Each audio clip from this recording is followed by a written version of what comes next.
Wase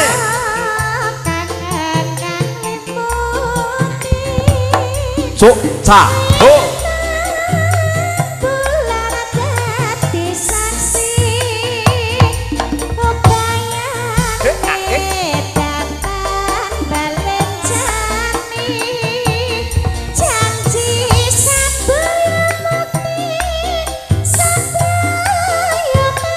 ini Kuncoro asik ya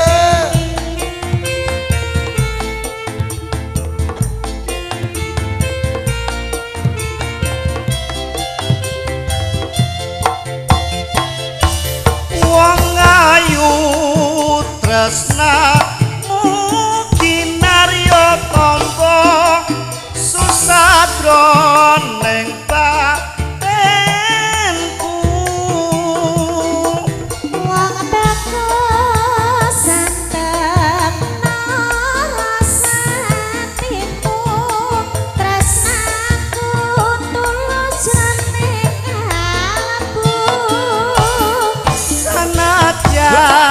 ngarungi banyu segoro rasaku ra bakal sirna senadyan nyongong cak sakaraka wis tresna ra bisa dipisah ini Kuncoro Wijaya Audio bebas asik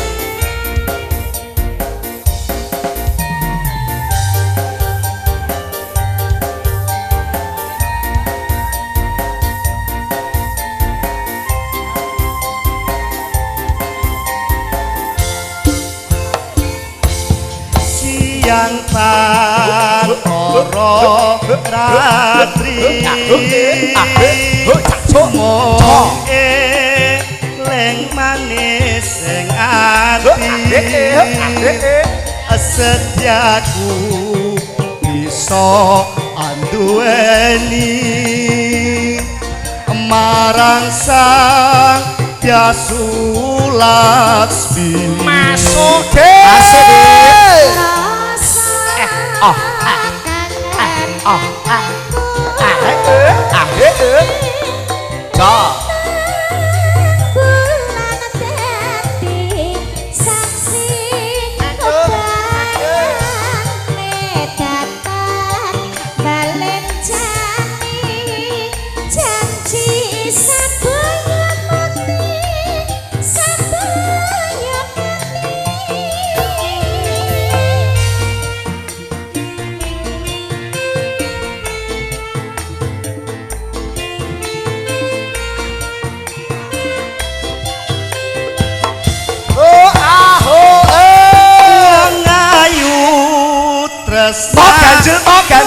ganjel Naryo tombo susatron neng batenku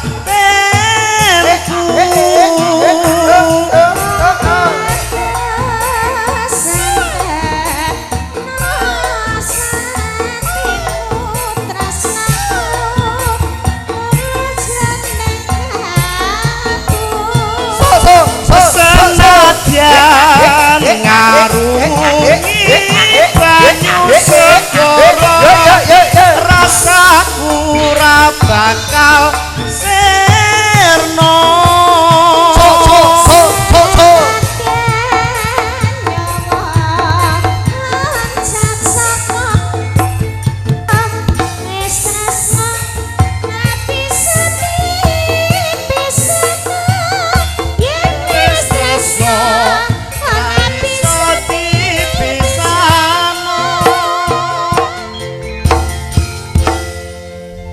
Assalamualaikum warahmatullahi wabarakatuh. Wah kompak tenan paribasan ana garu gawe gawa ning tengah sawah warga weru muga-muga uripe berkah amin Allahumma. Cocok ana garu jumlahe 3 pembangunan Desa Weru tansah maju amin Allahumma. Nak weru ki melune Werdaya. Leres nggih. Ana telo jumlahe 4 warga Werdaya sehat wal afiat amin Allahumma. Iki mau ki jane aku ki ora dhewean kancaku sing siji ki kok gawene ngisang. Assalamualaikum warahmatullahi wabarakatuh. Ya Apa kowe kok juguk? iki santri ndi iki? Santrine Jayus ngono kok. Santrine sapa? Jayus. Santri Jayus yo ngarep gapura rajek kuwi. Kowe Sing ana pondok Darul Nikmat.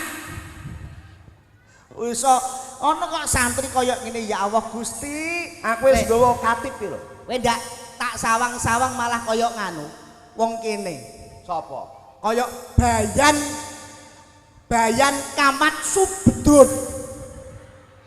Lah jane mang iki apa ecine Mbah Bayan? Monggo kowe nak roh ya. Aku jan nganyelno ati Mbah Bayan tenan. Wis bluboe ra umum. Kowe nak nggon mburi saling nggon kono ngene Mbah Bayan. Kamar mandi nak ana loro to. Ana loro. Sing kidul sing nggon cedhak kono kidul ketok rapi apik. Ana lampune. Ana lampune. Lah ya. Darung kamar mandi sing cedhak nggon Sing sisih lor, nggon pawon. sing cedhak pawon. Cedhak pawon nggon masak ki mau. Lah kok peteng dedet ra ana lampune. Ledon aku malah sing repot aku. Lah kok iso repot lah apa? Cah taman-taman gitu.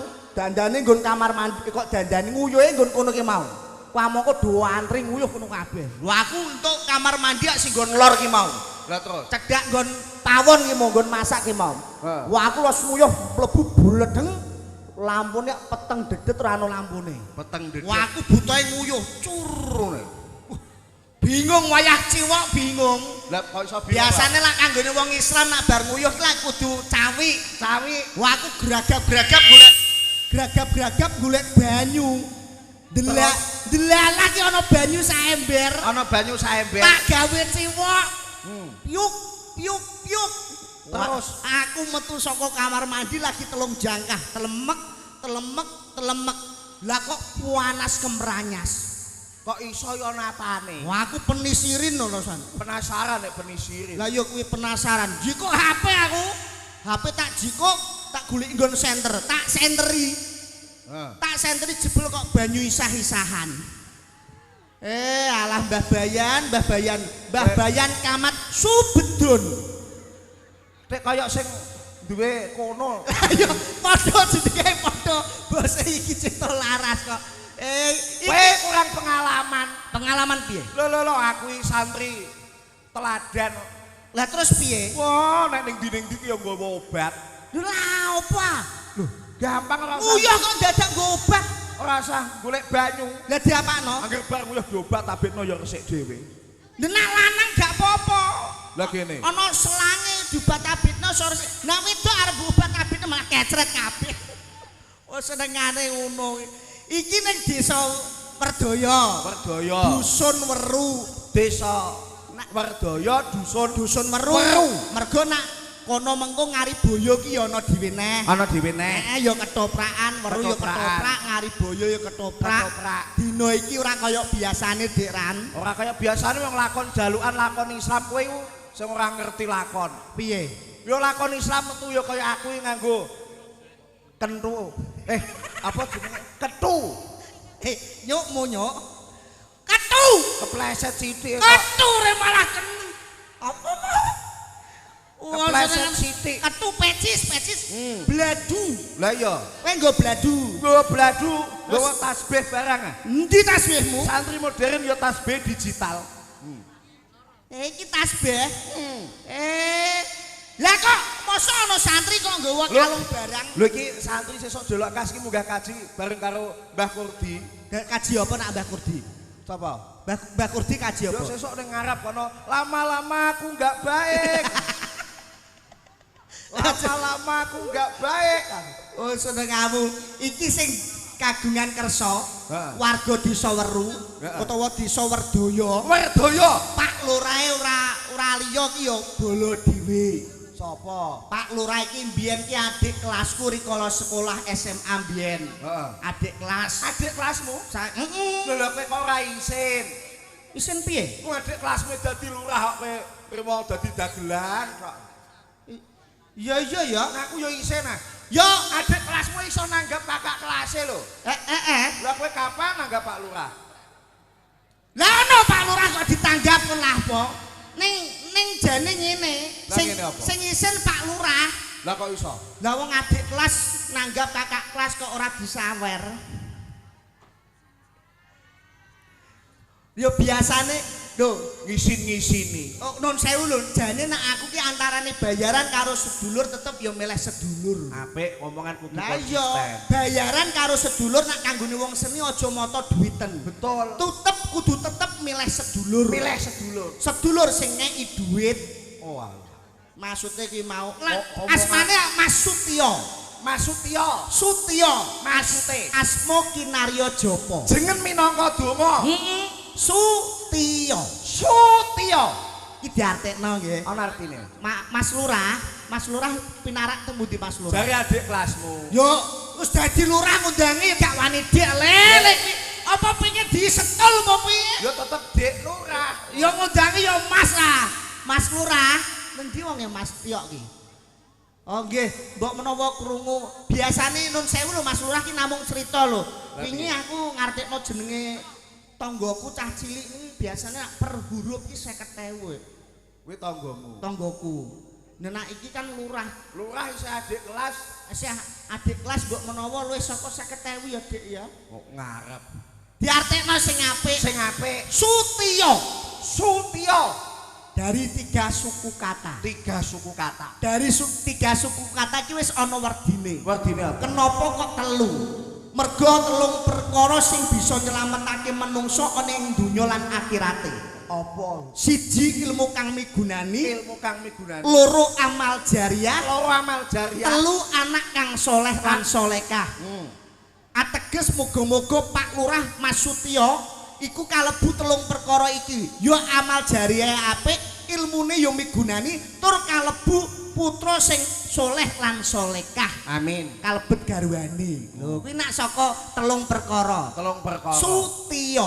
Sutio.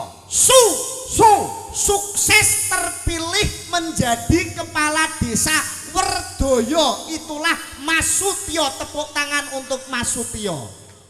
Lho, ketok. Sing tepuk apa tangan akeh berarti sing tresno karo Sing tresno Pak Sutio ya. Lho Mas Tio ki nak karo sapa wae nyah-nyoh Dik. Nyah-nyoh. Lah ya kalebu karo aku ku ya kudune nyah-nyoh. Nyoh. Nah aku karo wong sak-sok. Oh ya sak-sok. Sak-sok Apik no. ya sok ana sok ora. Alah. Padha wae ra ana apa-apane.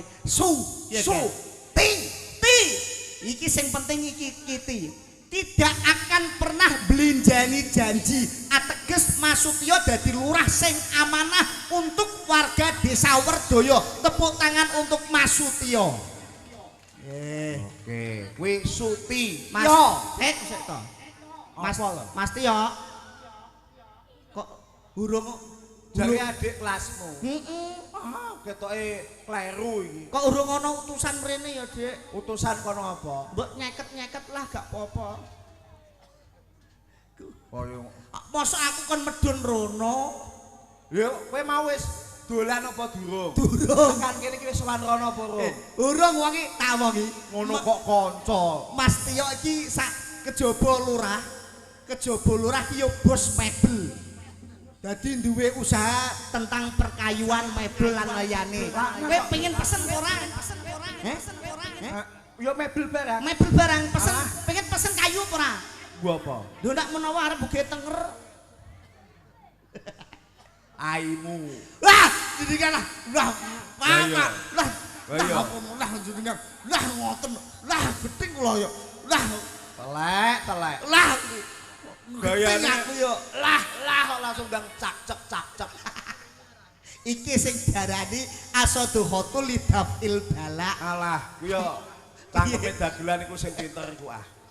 Asaduhatul lidafil bala wong gelem sedekah bakal didono saka balak. Betul. Mas Tio sedekah karo sapa wae kalebu sedekah karo aku.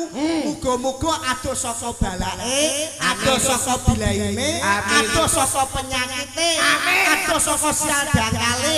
Selamat dunya lan akhirat. Amin iki lho. Lho, ki apike iki. Apik wong wis mestu 100 mula sesuk dadane nek mati cangkeme ning neraka. Lah kok iso? Awake ning surga. Dagelan Cangkeme ning neraka awake ning surga. berarti nak pomo aku pengen rapak goleki cangkemku sik ngono. Goleki ning kono. Ki Suti Jan. Suti, karek sepungasa Suti. Yo. Yo para warga Werdoyo, insyaallah ora mung sak periode nganggo Bapak Sutyo dadi lurah, ning nganti 2 periode bahkan 3 periode di bawah kepemimpinan Bapak Lurah Sutyo. Tepuk tangan untuk Pak Lurah Sutyo. Sutio. Entek. Lah kowe iso Apa? ngartekno Pak Tio. Kowe bojone wis. Bojone ra iso. Bojone sapa jenenge? Garwane Pak Sutyo gak apal kowe. Lho kok sing kancane. Alah tanggap adoh-adoh pati tekan kene kok ora Aku ngerti. ngerti jenenge. Garwane Pak Sutyo. Garane Pak Lurah to? Heeh. Bulurah. Yo senane don sewu kowe gak ngerti berarti. Apa? Gak ngerti garwane Pak Lurah. Gak genah blas. Ngaleh. Tekan kene ora tekok kok garwane Pak Lurah sapa. Wong iki mbok sing ngerti iki kudu digunakno. Lah awakmu yo. Lho, genah kene kancane ya tetep ah. Lah yo sapa garwane? Lho, kowe ngerti gak? Lha yo gak roh jare mbok kon rene gak roh. Lah sing gak roh ning kene. Lah aku ngendi? Ning kene. Lah ya berarti Walah telek. Tibae kono yo gak roh. garwane Pak Lurah, garwane Mas Sutyo sinten asmane? Bulurah. Bu tinggi. Bu Penny. Undang-undangane Bu Penny. Ah, Bu Penny. Penny. Artekno Bu Penny, Mbak Penny. Mbak Penny aja mbok tambahi es. Penny tambah. Iso artekno Bu Penny PENI 4 huruf. P. P apa? Perempuan yang soleh dan solihah. Terus bisa jadi Oh, perempuan sing soleh solihah. Nek perempuan sing soleh solihah mesti ngabekti karo garwane. Nek wong wedok kok bekti karo garwane, insyaallah dadi keluarga sing sakinah mawaddah warahmah. apik tenan. P. Elok tumindake. Elok budi pekertine. Iya. Kok wong wedok wis elok tumindahe, elok budi pekertine, mesti nek dijak omah-omah karo Pak Lurah dadi keluarga sing sakinah mawaddah warahmah. Kok padha karo ngarep. N. Trimo. Lho, Mbak Penny ki trimo, dikeki kaya karo bojone sithik, akeh trimo disyukuri. Kok wong wedok ki trimo karo sing lanang, nek omah-omah mesti dadi keluarga sing sakinah mawaddah warahmah. Kok padha karo sing ngarep sakinah mawaddah warahmah. Ketoke padha ning asline beda. Kok beda? PENI. Insyaallah dadi keluarga sing Sakinah mawaddah warahmah. Iso mu keluarga sakinah mawaddah warahmah. Resep kanggo warga kene. Kowe wis nyandang nganggo kaya santri. Lho ki lakone Islam aku tetep santri. Lho nek kowe pancen santri sing tenanan resep minurut Quran piye minurut kanggo agama ki piye? Resep apa? Lho iya kanggo warga kene. Nek carane wong pengin warga kene tentrem uripe bisa rukun. Contoh aku. Heeh. Sinaono nggon huruf ijaiyah. Huruf ijaiyah ki ana 2 huruf sing iso gawe tentreme wong ning iso gawe cilakane wong. Kok iso mung rong huruf kok iso? 2 huruf iso gawe wong seneng ning ya iso gawe wong susah. Kuwi mung 2 huruf. Apa iku? Lam karo B.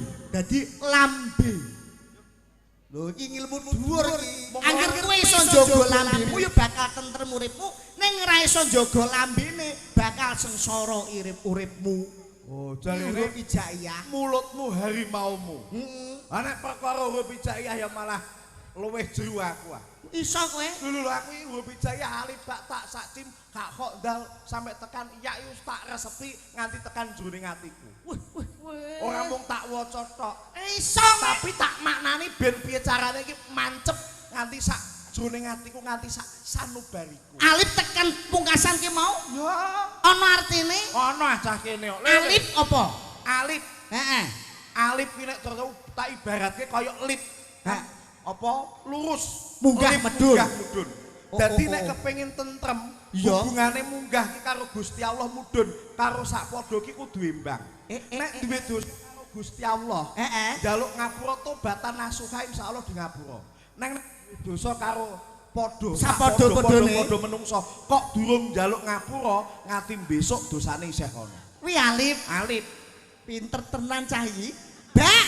bak, Heeh. bak ki dibaratke wadah. Dadi menungso ning alam donya iki nalika lair ceprot kuwi padha karo wadah. Heeh. Wadah sing isih kosong, gumantung sing ngiseni.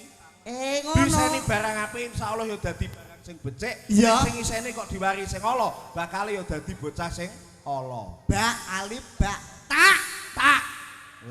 Tak kira ora angel anggonmu nyinaoni agama Islam, sing penting kowe tekun. Ngono. Sinau Berarti agama Islam nyantri kaya iki mang maling kopok iki mang. maling kopok, paling kopo. Lah ya maling kopok. Iki lagi nyantri. Alif bak tak sak. Sak pikirin sake wong liya sadurunge mikir sakmu. Contone Mas Lurah iki mau. Iya. Mikir sakmu dhisik saurunge mikir sae dhewe. Iya, iya. Mlebu ngamalan. Sedekah. Ngelingono yen 2,5% ana hake wong liya. Iya ya alif bak tak sak jim. Jim ora bakal jimpe awakmu nglakoni salat 5 wektu kapara mbok tambah salat sunah ning malah ndadekke badan sehat. Alif bak tak sak jim. Hak. Hak yakin karo Gusti Allah sekali Islam ya Islam aja ngolah ngalih agama. Murtad jenenge. Lah iya. Alif bak tak sak jim hak. Hak. Hak akeh men sing mbok takokno. Hak ki lho. Lah ya kok akeh men sing mbok takokno. Kowe karek takok aku mikir ora bingung rumangsa. Ono kok nesu diwenehi selawatan. Warga kene iki kalebu kene melu Kabupaten Demak Kota Wali, apa meneh lakone lakon Islam. Sholatu wa salamu ala toha rasulillah. Sholatu wa salamu ala yasin habibillah.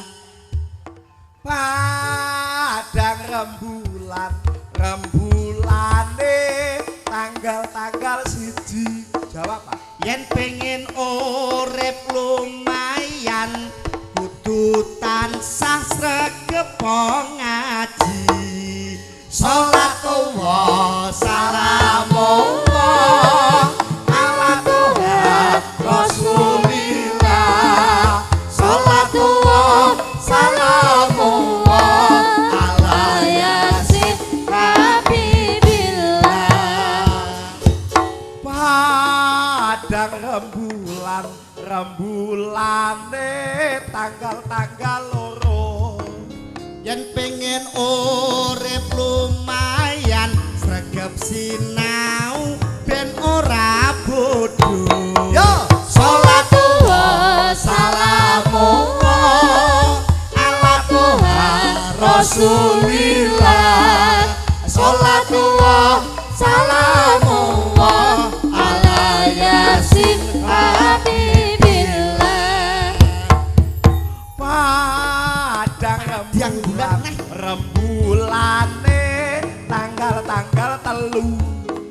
Yen pengen urip lumayan warga Werdaya tetep bersatu. Sholatu wa salamu ala toha rasulillah. Sholatu wa salamu ala yasin habibillah. Padang rembulane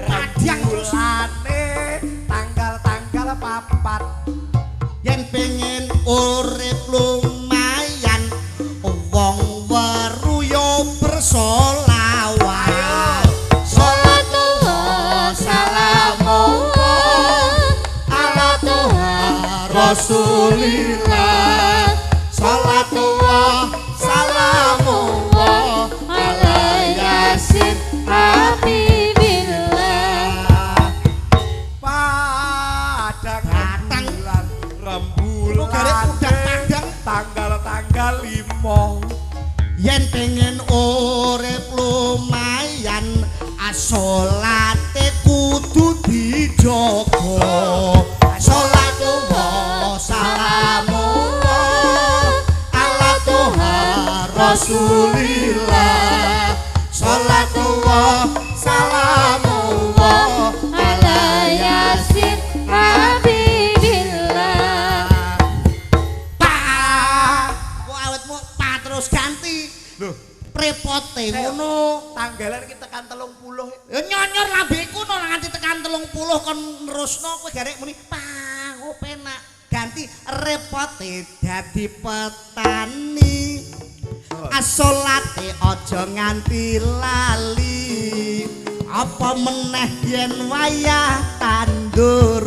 asolate aja diundur-undur salatullah salamullah ala Tuhan Rasulillah salatullah salamullah ala yasin Habibillah repote dadi pedagang asolate aja arang-arang apa meneh dagangane laris yen durung salat aja ngaku wis salatullah salamullah ala Tuhan Rasulillah salatullah salamullah ala yasin Habibillah beda meneh yen dadi yoga nek yoga piye Pak? asolate kudu dijaga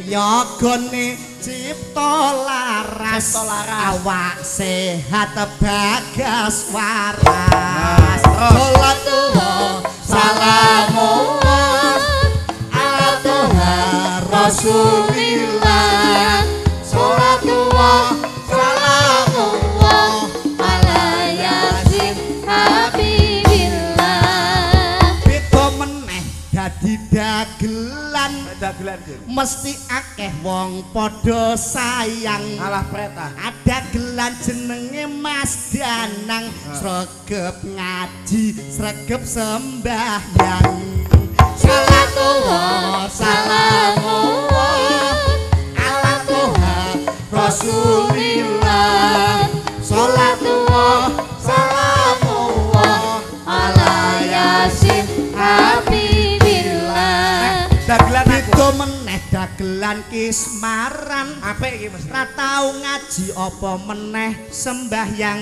Walah. apa meneh entuk tanggapan rampung bayaran golek wedokan Hop hop hop. lek kok nesu lha apa kowe Apa kowe? lho golek wedokan Oh, ngece lho kowe golek wedokan ki maksude golek kanca sinden jak tanggapan bareng mengko dibayar kuwi wujud sedekah ora kok golek wedokan kaya nggon dayus kono ki ora Wedokan sing apa? wedokan ya sing apik kaya ki modho dandan bari-bari nggawa jilbab kaya ibu-ibu ki mau Malah kok aku gawe dhewe. beda men Gawe dhewe. piye Aku mbok gawe kowe elek. piye gede Nami kula Kismaran asli. Awakku lemu kokean gisi. Waduh. Yen aku nesu bojoku wedi, aku dicandak terus diemi. ana nek cah cilik-cilik empikno ora apa-apa Yo malah gene. suarane cit Nah aku yo malah apik. lah piye suarane Sut. ana gerangan kok mi Lah kowe pikiranmu ya elek maksude iki mimik teh. oh ngono mik teh Mimik teh, mimik kopi. abote dadi Pak Lurah Abote apa? ngurusi masyarakat kata Pak Lurah Desa Werdaya insya Allah mlebu surga. Sholatu wa salamu wa ala Tuhan Rasulillah. Sholatu wa salamu wa ala Yasin Habibillah. Pak Wo, Pak Lurah dibantu Pak Wo delok. Pak Lurah dibantu Pak Uwo ngurusi para warga. Mula ayo didongakno muga-muga panjang yuswa. Sholatu wa salamu wa ala Tuhan Rasulillah. Sholatu wa salamu wa ala Yasin Habibillah. Dibantu Pak RT. Pak Uwo dibantu Pak RT ngurusi masyarakat. Ya, Saben sasi tunduk BLT sing diwenehi sholatullah. tak urus Mas. Diurus ki diluruske. Pak Uwo dibantu Pak RT. Terus Ngurusi masyarakat masyarakat saben sasi dundum BLT sing diwenehi dulur-dulure. sing diwenehi Dulur-dulure. masa Pak RT kene ngono. Lho kowe beda lho. Pak RT mriki ngeten Bu. He. Hah? Piye? Dulure dhewe karo dulur-dulure iki beda. Maksudnya piye? Dulur-dulure nek wong Islam ngaku Islam sing sedulur Islam ki padha karo dulure dhewe. Apa meneh warga sak kampung iki berarti kabeh ki dulur. Iya, Aja iya, iya. disalahartike. Oh ngono. Nek dulure dhewe beda karo dulur-dulure. Kabeh para warga iki sedulur guyub rukun. Iya. Karo ning Werwerdaya kene iki apa ana RT? RT mosok ora ono? Gak ana. Mboten enten to, Bu? Ono iki. Gak ana saiki wis dileh karo Pak Lurah. Diganti apa? Kepala daerah tingkat 7. RT. Kepala daerah tingkat 7. Lho kok iso? Ora percaya kowe kepala daerah sing tingkat 1 apa? Gubernur, Sak ngisore gubernur loro. Bupati, Sing nomor 3, Pak Camat, nomor 4, Pak Lurah, nomor 5, Pak Kadus, nomor 6, Pak RW, nomor 7. Pak RT. Lah iya, Pak RT ki kepala daerah. kepala daerah tingkat 7. Cara dadi bojone Bu RT nak cara luwih kajian lho ya. Ganti nak kepala daerah tingkat 7. Lah iya, Bu kepala daerah tingkat 7. lakune mesti beda. Ngono. Lah Bu RT, BRT biasa tok. lho BRT ngono berarti. Iya no. Oh kita sangar kepala daerah tingkat 7. Kepala daerah tingkat 7. Oh. Ben ketok sangar ketok keren. Lho Pak Tio, sok ganti mawon kepala daerah tingkat 7, gak sah RT. Senane kok ganti-ganti. Ngetokno penyanyi. Sapa? Awet dhewe ngetokno penyanyi. Ya wis dong ditokno. Lho lagi ditokno, kowe iki MC kok. Lho. Repote dadi tukang syuting. Penyonyo-penyonyone ditokno. Ya, ya. Heeh. Yo, penyanyine metu yo. Kaya MC biasa ning lunga cengok. Lah iya. Assalamualaikum warahmatullahi. Oke, baik. Assalamualaikum warahmatullahi wabarakatuh. Diucapkan selamat malam untuk segenap warga Werdoyo Weru tercinta. Kayak suarane Mas Han aku nek. Pokoke lagi jogo parkir. Mau parkir ning sisih mburi kono. Iya. Oke, diucapkan beribu terima kasih. Saya makanane metu Mas, kok aku ngenge ya, Mas. Halah, roh panganan kok badokan tok. Wong nak lemu koyo bongkokan damen kok roh badokan. Salah lewat ning ngarepku. Iki. Lho, kok padha karo iki, Dek? Sapa?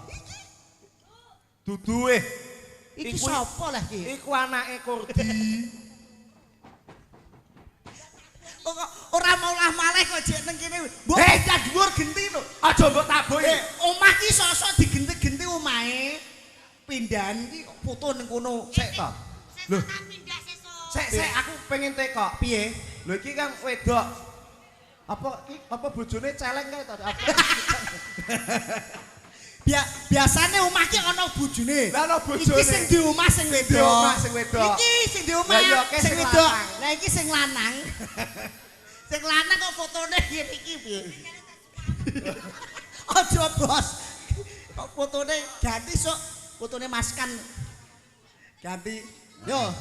Oke. Mbok ganti fotone kono marai gak laris. Malah iki ketoprak iki mung paling ngirit iki ya bayaran genep. Iya iya dong. Lho gak usah nganggo transport iki. Mangkat ora nggo bensin. Kudune ya potong bayaran sing adoh ya Melaku kabeh iki mau ceduk Mas. Lah iya.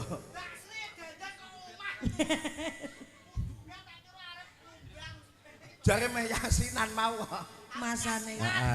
Oke, kita langsung panggil artis-artisnya Tini Kuncornya Indonesia yang mana pada kesempatan malam hari ini cuma bersama penjaringan semuanya juga didukung oleh Wijaya Audio Sound System. Terima kasih matur sembah nuwun juga teman-teman dari Cipto Larasnya Indonesia juga teman-teman streaming dari Tini Kuncoro Official. Mbak Kordi. Lah iya, aku nganut Mbah Kurdi.